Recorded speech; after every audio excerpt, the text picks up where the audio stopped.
வணக்கம்.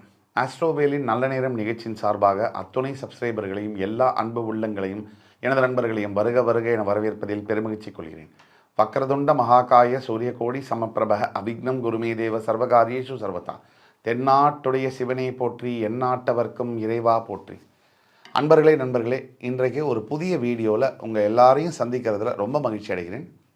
சமீப காலங்களில் மெயின் ஸ்ட்ரீம் மீடியான்னு சொல்லக்கூடிய ஜீ தமிழ் தொலைக்காட்சி மற்றும் ராஜ் தொலைக்காட்சியிலலாம் அவங்கள சந்திக்கிறது ரொம்ப மகிழ்ச்சி. சமீபத்தில் இந்த தமிழா ப்ரோக்ராமில் நம்ம பேசின கிளிப்பு நிறைய மில்லியன்ஸ் ஆஃப் வியூஸ் போயிருக்கு. அது ரொம்ப உங்களுடைய ஆதரவுக்கு மிக்க நன்றி. அதே மாதிரி ஆஸ்ட்ரோவேல் சேனலும் 3 லட்சம் சப்ஸ்கிரைபர்களை தாண்டி வளர்ந்து கொண்டு வருவது என்பது உங்கள் அத்துணை பேருடைய பிளெஸிங்ஸ்னால தான். அதே மாதிரி எல்லாம் வல்ல முருகப்பெருமானை வேண்டி அமைஞ்சு இந்த வீடியோவை தொடங்குறேன். இப்போ இன்றைக்கி பேச போகிறது மீனராசி. மீனராசி இன்றைக்கு பேச போகிற தலைப்பு தலையெழுத்து மாறுமா. இதான் மீனராசிக்கு இப்போ என்ன நடக்குது, தற்போதைய கிரக நிலை என்ன, எதை எதிர்பார்க்கலாம், இந்த தலையெழுத்து மாறுமா, எதை எதிர்பார்க்கலாம், தீர்வு என்ன, இதை பற்றின வீடியோ தான் இது. இப்போ புல்லட் பாயிண்ட்ஸ்லேயே நம்ம பேசுவோம், சுருக்கமாக தெளிவாக கிறிஸ்பாக பேசுவோம். இப்போ மீனராசி தலையெழுத்து, மீனராசிக்கு ஜென்ரலான தலையெழுத்து என்ன? மீனராசினாலே மற்றவர்களால் ஏமாற்றப்பட வேணும் அப்படிங்கிறது ஒரு தலையெழுத்து இருக்குது.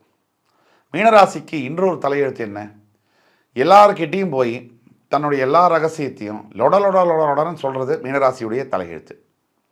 அதே மாதிரி கணவன் மற்றும் மனைவியால் ஒரு 100ல் 95 மீனராசி அன்பர்கள், ஒரு பெண்ணாக இருக்கட்டும் சரியான கணவன் அமையலை, ஆணாக இருக்கட்டும் சரியான மனைவி அமையலை. இது 95% இருக்குது. இந்த பிரச்சனை இருக்குது, குடும்ப பிரச்சனை. இன்னொரு தலையெழுத்து என்ன? மீனராசிக்கு எல்லாரும் இருந்தும் யாருமே இல்லாத மாதிரி ஒரு ஃபீலிங் இருக்கும். இதெல்லாம் மீனராசிக்குள்ள தலையெழுத்து. பாசிட்டிவாக என்ன சைடு மீனராசிக்கு? கலை ஆர்வம், மியூசிக்லேயோ, பாட்டு, டான்ஸு, 64 கலைகள்லையோ, ஏதோ மீடியா, ஜெர்னலிசம், எதுவாக வேணா இருக்கும், நடிப்புத்துறையாக கூட இருக்கலாம், எதுவாக வேணா இருக்கலாம். மீனராசிக்கு ஒரு ஆர்வம் இருக்கும், ஒரு இன்ட்ரெஸ்ட் இருக்கும். இன்னொரு பாசிட்டிவ் இது என்ன? மீனராசி கொஞ்சம் மற்றவர்களை கம்பேர் பண்ணும்போது ஏழ்மையான குடும்பத்தில் பிறந்திருந்தால் கூட அவங்களுடைய ஸ்டாண்டர்ட் ஆஃப் லிவிங் என்பது படிப்படியாக முன்னேறி நல்ல பங்களா, நல்ல காரில் வாழக்கூடிய தன்மை என்பது 90% மீனராசி என்பவர்களுக்கு உண்டு, 100% உண்டு. சிறு வயதில் கஷ்டப்பட்டாலும் 30-35 வயதுக்கு பிறகு வாழ்க்கையில் மிகப்பெரிய திருப்பங்கள் என்பது, அதிகப்படியான சொத்து, பொருளாதார முன்னேற்றம் என்பது ஏற்படுவது முக்கியம். அது நடக்க தான் செய்யுது. எப்போ நடக்குதோ இல்லையோ, ஒரு 50 வயசுக்கு மேலே மீனராசி என்பவர்களுக்கு நல்ல வாழ்க்கையே இருக்குது. 55 வயசுக்கு மேலே நல்ல வாழ்க்கை. 55 வயசுக்கு மேலே வாழ்க்கை எப்படி இருந்தால் என்ன சார் அப்படிங்கிறது உடனே அந்த கேள்வி வரும். எல்லோருக்கும் அல்ல, சில மீனராசி என்பவர்களுக்கு வயதானத்தில் அப்படி நல்ல வாழ்க்கை இருக்குன்னா என்ன அர்த்தம்? இப்போ 2 வாழ்க்கை இருக்குது. ஒருத்தருக்கு மீனராசி, இன்னொருத்தரும் மீனராசி. இந்த ஃபஸ்ட்டு மீனராசி பர்சன் சின்ன வயசில் எல்லாத்தையும் அனுபவிக்கிறாரு.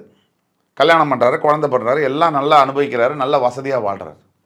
அந்த குழந்தைங்களில் ஒரு குழந்தை ஆண் குழந்தை, ஒன்று பெண் குழந்தை. அந்த ஆண் போதை மருந்துக்கு அடிமையாகிடுறாரு. பெண் வேற்று மதத்தவரை கல்யாணம் பண்ணி அப்பா அம்மாவுக்கு சொல்லாமல் பகைச்சிக்கிட்டு போய் வாழ்கிறான். இப்போ இந்த வாழ்க்கை எது? நல்லா வாழ்ந்த வாழ்க்கைன்னு சொல்கிறதா, கெட்டுப்போன வாழ்க்கைன்னு சொல்கிறதா? அதே சமயத்தில் இன்னொரு 2வது நபர், அவருடைய நண்பர் மீனராசி, அவர் தான். அவருக்கு வாழ்க்கையில் படாத கஷ்டம் இல்லை. 10 ரூபாய்க்கு லாட்ரி, 100-150 ரூபா தான் சம்பளம் அந்த காலத்தில். அதே மெதுவாக ஒரு 2000 ரூபா சம்பளத்தில் ரிட்டையரே ஆகிடுறாரு. கஷ்டப்பட்டு பசங்களை படிக்க வைக்கிறாரு. அந்த ஒவ்வொரு பசங்களும் பெரிய லெவலில் ஜெயிக்கிறாங்க. இப்போ எந்த மீனராசி என்பவர் நல்லா வாழ்ந்தார்? யாருக்கு த லாஸ்ட் லாஃப் என்று சொல்லக்கூடிய வாழ்க்கை முடிவில் தன்னுடைய குழந்தைகளை முன்னேற்றி ஒரு நல்ல நிலைமையில் ரிட்டையர்டு லைஃப் அனுபவிக்கிறாங்களோ அவங்க தான் நல்ல வாழ்க்கையை வாழ்ந்ததாக அர்த்தம். ஆக யார் ஓட்டப்பந்தயத்தில் முதல்ல நல்ல வேகமாக ஓடுறாங்கன்றது முக்கியம் இல்லை. எந்த ரேஸாக இருந்தாலும் கடைசியில் எவன் கோட்டை தொடுறான் அப்படிங்கிறது தான் முக்கியம். அந்த வகையில் மீனராசி அன்பர்களுக்கு அருமையான ஒரு யோகமெல்லாம் இருக்குது. கடைசியாக மீனராசி அன்பர்கள் ஜெயிக்கக்கூடிய யோகமெல்லாம் இருக்குது. அதை தவிர மீனராசி அன்பர்களுக்கு கலை இணையத்தை பற்றி சொன்னேன். நிறைய ரொமான்டிக் ஃபீலிங் மீனராசி அன்பர்களுக்கு கண்டிப்பாக உண்டு. பெரும்பாலான மீனராசி அன்பர்களுக்கு காதல் திருமணம் நடக்கக்கூடிய வாய்ப்புகள் உண்டு. எஸ்பெஷலி லேடிஸாக இருக்கக்கூடிய மீனராசி அன்பர்களுக்கு காதலித்து அவரையே மனம் முடிக்கக்கூடியது. இன்னொரு விஷயம் இருக்குது. இந்த மீனராசியில் இருக்கக்கூடிய பெண்கள் யாரையாவது காதலிச்சாங்கன்னு சொன்னால் எளிதில் அவர்களை மறக்க முடியாது. அவங்க ஞாபகம் அந்த ஆணுடைய ஞாபகம் அப்படியே படிஞ்சிடும்.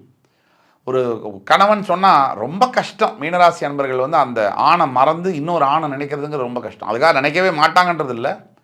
பட் ரொம்ப rare. 90% of the women in மீனராசி they go for only one men in their life. அதாவது ஒரே ஆண் தான் காதலிக்கிறதோ கல்யாணம் பண்ணுறதோ வேறு ஆணை நினைக்கவே முடியாது. அவங்க பிளட்லேயே இருக்கும். இது ஒன்று இருக்குது. மீனராசி என்பவர்களுக்கு இன்னொரு யோகம் இருக்குது. நினைத்தவரையே மனம் முடிக்கக்கூடிய யோகம், நினைத்த பெண்ணையே காதலிக்க வச்சு மனம் முடிக்கக்கூடிய யோகம்லாம் இருக்குது. இன்னொன்று, மீனராசிக்கு எதிர்பாராத அதிர்ஷ்டங்களும் திருப்பங்களும் வாழ்க்கையில் வரும். நல்ல திருப்பங்களும் அதிர்ஷ்டங்களும் வரும். இதுதான் மீனராசியுடைய தலையெழுத்து. பட் இன்னைக்கு உள்ள கிரக நிலைமை என்ன? உங்கள் மீனராசியில் இருக்கக்கூடிய ராகு, 2ஆம் இடத்தில் இருக்கக்கூடிய குரு, 7ஆம் இடத்தில் இருக்கக்கூடிய கேது, 12ஆம் வீட்டில் இருக்கக்கூடிய சனி பகவான். இதுதான் முக்கிய கிரகங்களுடைய நிலைமை. உங்கள் ராசியில் இருக்கக்கூடிய ராகுவினால் உங்களுக்கு மனக்குழப்பங்கள், சஞ்சலங்கள், தேவையில்லாத குழப்பங்கள், அதாவது ஒரு உறவில் இருக்கும், ஒரு லவ்லோ ரிலேஷன்ஷிப்லேயே இருக்கும், வேறு ஒரு தேவையில்லாத தொடர்புகள் ஏற்படக்கூடிய வாய்ப்புகள் அதிகம் இருக்குது. மனசு சஞ்சலப்படும், சபலப்படும். அப்போ நீங்கள் இழுத்து கெட்டியாக பிடிச்சிங்கன்னு சொன்னால் உங்கள் வாழ்க்கைக்கே நல்லது, ஃப்யூச்சருக்கே நல்லது. இல்லை விட்டுட்டீங்கன்னு சொன்னால் பிரச்சனையில் மாட்டிக்குவீங்க. இதை தவிர மீனராசி என்பவர்களுக்கு இன்னொரு பிரச்சனை என்னன்னு சொன்னால், எளிதில் ஏமாறக்கூடிய தருணம் இது. 12ஆம் பாவத்தில் இருக்கக்கூடிய சனினால் உடல் உறவு சம்பந்தப்பட்ட பிரச்சனைகள் வரக்கூடிய வாய்ப்புகள் அதிகமாக இருக்கிறது. தவறான நபர்களுடன் தவறான தொடர்புகள் ஏற்படக்கூடிய சந்தர்ப்பங்கள் இருப்பதனால் ஹைலி கேர்ஃபுல்லாக இருக்கணும். அதே மாதிரி 2ஆம் பாவத்தில் இருக்கக்கூடிய குரு பகவான் நிறைய பணத்தை கொடுத்தாலும் சுப செலவுகளையும் கூடவே கொடுத்துருவார். அதாவது என்ன அர்த்தம்? நிறையா பணத்தை நீங்கள் ஏதோ ஒரு வீடு வாங்குறதோ, நகை வாங்குறதோ, இல்லை நல்ல பொருள்களை வாங்குறதோ, வண்டி வாங்குறது, கார் எடுக்கிறது. ஃபார் எக்ஸாம்பிள் சார் 7 வருஷமாக ஒர்க் பண்ணிட்டு இருக்கேன் சார், வண்டி வாங்கணும்னு ஆசை, இந்த வருஷம் வண்டி வாங்குற மாதிரியான அமைப்புகள் எல்லாம் கொடுக்குறாரு. அதே சமயத்தில் மீனராசி என்பர்களோட இன்னைய கிரக நிலைமை தலையெழுத்து என்ன மாதிரி இருக்கு? 7ஆம் பாவத்தில் இருக்கக்கூடிய கேதுவினால எந்த பிரச்சனையும் இதுவரைக்கும் இல்லாத ஒரு மனைவியோட திடீர்னு பிரச்சனை, பெருசாக பிரச்சனை வரலாம். எந்த பிரச்சனையும் இல்லாத கணவரோட திடீர்னு வாக்குவாதம் முத்தி பிரிகிற மாதிரி, நான் எங்கள் அம்மா வீட்டுக்கு போகிறேன், இல்லை கணவர் என்னை கவனிக்க மாட்டேங்கிறாரு, பேசுகிறதே இல்லைங்கிற நிலைமை கூட போகலாம். இதெல்லாம் கூட நடக்கலாம் இன்றைய உள்ள கிரகநிலை சூழ்நிலை தலையெழுத்தை பொறுத்து. அப்போ இதை நம்ம சரி பண்ணணும். இதை எதை எதிர்பார்க்கணும்? இதை தான் எதிர்பார்க்கணும். இப்போ நான் சொன்னது தான் எதிர்பார்க்கணும். குடும்பத்தில் பிரச்சனைகள், திடீர் பணவரவு, ஆனால் சுப செலவு, வர பணம் செலவாயிடும். அதே மாதிரி தேவையில்லாத ஏற்படக்கூடிய நட்பு, தேவையில்லாத தொடர்புகள், இதெல்லாம் ஏற்படக்கூடிய வாய்ப்புகள் அதிகமாக இருக்குது. இதிலெல்லாம் ஜாக்கிரதையாக இருக்கணும். இதற்கு தீர்வு என்ன? தலையெழுத்து மாறுமா? இதெல்லாம் தீர்வு கிடைக்குமா அதுன்னு கேட்டிங்கன்னா, இப்போதைக்கு கொஞ்சம் நீங்கள் அமைதியாக தான் இருக்கணும். முதல்ல நீங்கள் பேசுகிற வார்த்தையில் 10ல் 1 வார்த்தை தான் பேசணும். 2வது, தேவையாக நீங்களே போட்டு குழப்பிப்பீங்க மனசை. வேறு யாரும் வேண்டாம், வெளியிலேருந்து உங்களை குழப்ப வேண்டாம். நீங்களே உங்களை கிளியராக குழப்பிப்பீங்க, கன்ஃபியூஸ் பண்ணிக்குவீங்க. அந்த குழப்பாமல் தெளிவாக இருந்து முடிவுகளை எடுக்கணும். நிதானமாக போக செயல்பட வேண்டிய காலகட்டங்கள் இது. பழசு நினச்சி மறுபடி நினச்சி மனசை ஏங்க விட்டு தவிக்கிறதுல 10 பைசா லாபம் இல்லை. இனிமே நடக்க வேண்டியது என்ன, அதை நினச்சி நீங்கள் நட போட்டிங்கன்னா தான் உங்களுக்கு பிரயோஜனம் இருக்கும்.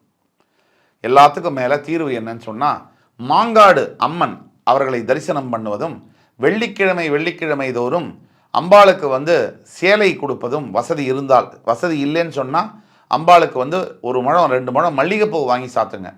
அதே மாதிரி சின்ன வயசு பெண் குழந்தைகள், 10 வயசுக்கு உட்பட்ட பெண் குழந்தைகள், 12 வயசுக்கு உட்பட்ட பெண் குழந்தைகளை அவங்களுக்கு பட்டுப்பாவாடை எடுத்து கொடுக்குறதோ, இல்லை அவர்களுக்கு ஒரு கொலுசு வாங்கி கொடுக்குறதோ, இல்லை அவர்களுக்கு ஒரு சாப்பாடு போடுறதோ, உங்களால் முடிஞ்சதை நீங்கள் செய்யும்போது உங்களுக்கு இப்போ நீங்கள் சந்திச்சுக்கிட்டு கொண்டு வர எல்லா பிரச்சனைகளும் தீர்ந்து போகும். இது சத்தியமான உண்மை.